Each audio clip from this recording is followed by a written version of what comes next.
Well, we've known each other for a very long time.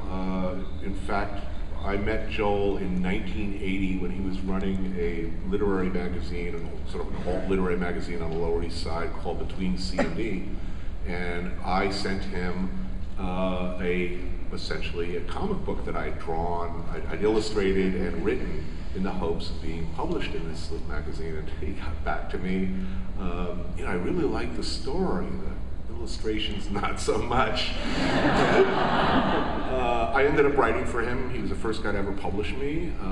We've had a long friendship since then, and numerous professional collaborations on the writing side. And all that time, I mean, we are both, since childhood, serious comic nerds, collectors. You know, it was my dream to be a comic artist. And so for years it was just one of those things that every time we get together over drinks, it was like, it would be really cool. Let's do it. We got to work together. We got to do a graphic novel someday. And it finally came together, right? Yeah, our families would have Thanksgiving together every year. At some point in the evening, every Thanksgiving, Tony would corner me and say, "We got to do this graphic novel. I got this idea." And finally, at first I said, but then I finally said, "Yeah, let's do it." And he sent me some pages that were just so perfect right from the start. And that was our relationship right through. I'd written for comic books, he hadn't, but he would send me the most vivid scenes, one after the other after the other.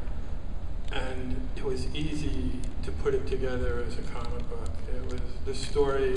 We both loved Yojimbo. We both loved Spaghetti Westerns, Red Harvest. We were definitely on the same page, and the pieces just fit together perfectly. And then when we went up to DC, we had in mind an artist like Seth Fisher, someone like that, and Jonathan Vankin pulled out a number of artists, but the artist that he was really sold on for us was Langdon Foss. And Tony and I both looked at the work and thought, this is the guy. Yeah, this is going to be awesome.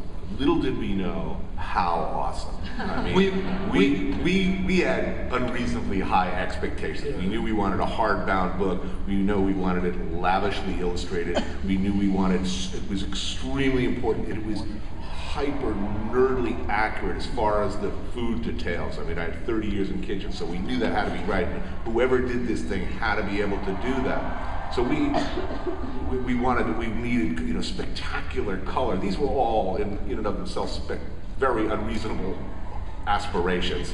And yet, not only did we get those things, but we got artwork and color that was so far beyond our wildest dreams.